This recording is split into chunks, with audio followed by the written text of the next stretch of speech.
Hawaiian news. Tonight's big headliner, which most of us Hawaiian Islanders already know about, is our own attack on Pearl Harbor, over at our own American naval base. Pearl Harbor was the target spot for the Japanese to come and attack us. Since September of 1940, we have placed an embargo on Japan by prohibiting exports of steel, scrap iron, and aviation fuel to them.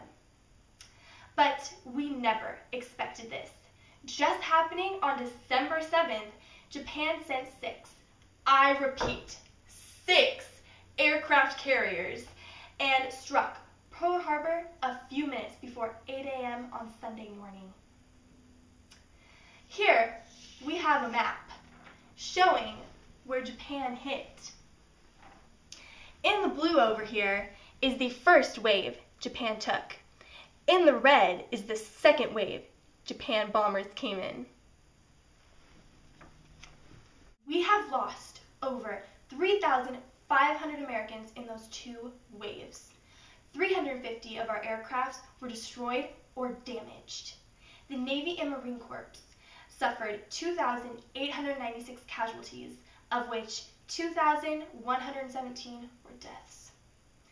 As we know, Pearl Harbor is the headquarters for the U.S. Pacific Fleet, where all 8 battleships were sunk, including the USS Arizona. War for us broke out, as we know, but we can now celebrate because just happening 3 months ago, on August 14th, the Japanese surrendered. Under the command of Vice Admiral Chuichi Nagumo, he was named commander of the Pearl Harbor Striking Force. We would now like to show you live footage of this horrendous event.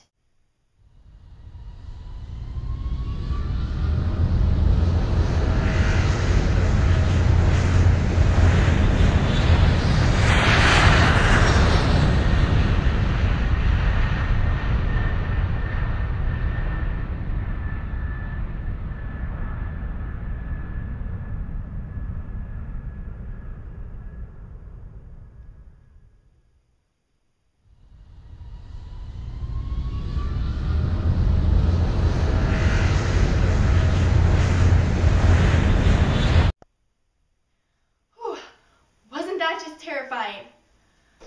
Okay, well, today we are very lucky to have our own American survivor of the USS Arizona, George D.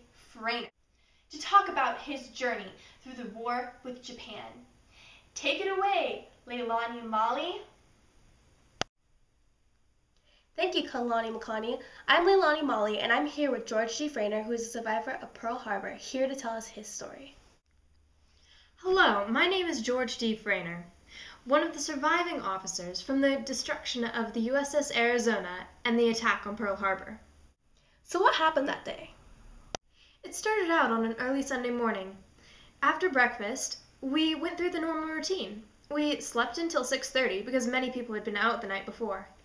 But once we left the mess hall area, we heard a noise. Outside, planes and smoke were seen, filling the air. And the rising sun emblem on the planes told us that the Japanese were behind the attack.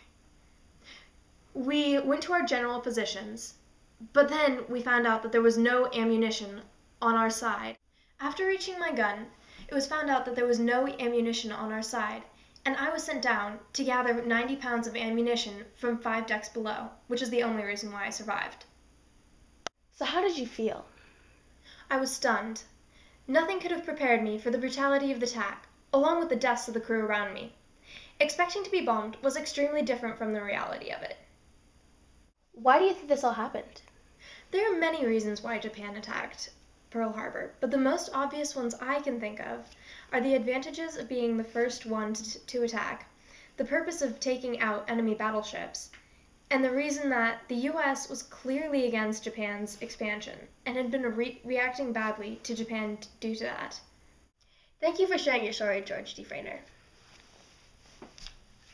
This has been Leilani Molly. Back to you, Kalani Makani. Wow, wasn't that just a heartbreaking story? Now, for the man who was behind it all, Admiral Isoroku Yamamoto, here today to tell us about why he planned this attack on Japan and his mastermind plan behind it all. With us today is reporter Leah. Thank you, Kalani Makani. I'm Leah, and I'm here with Isoroku Yamamoto, a participant of Pearl Harbor, from the Japanese point of view, here to tell his story. 僕の名前は Isoroku Yamamoto です。My name is Isoroku Yamamoto. I am a Japanese admiral and I planned the attack on Pearl Harbor. So what happened that day? 僕たちは Pearl Harbor を破壊しました。And what a terrible attack that was. How did that make you feel? 日本が勝ちましたから皆さんは幸せでした。僕も嬉しかった。でも僕は戦争に痛くありませんでした。And why did the Japanese decide to make such an attack on the U.S.? Well, the goal of the attack was to sufficiently cripple the U.S. fleet so that Japan could attack and capture the Philippines and Indochina and secure access to raw materials needed to maintain a position of global military and economic power. Thank you for sharing your story, Isoroku Yamamoto. This has been Leah. Back to you, Kalani Makani.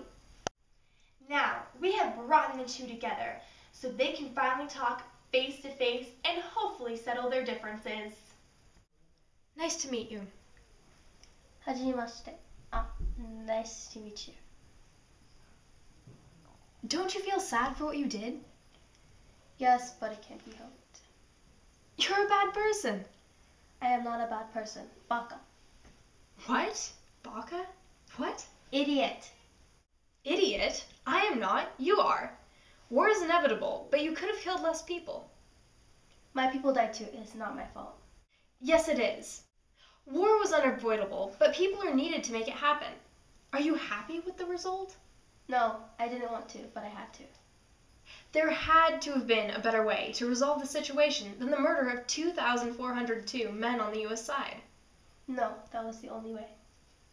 All of my crew members are dead. Was it really worth the lives of my friends, who did nothing to hurt you, to gain the upper hand in a war that should not happen?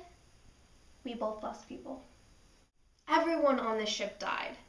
Can you really do anything to fix the situation? We lost 65 people. The best I can do is say I'm sorry.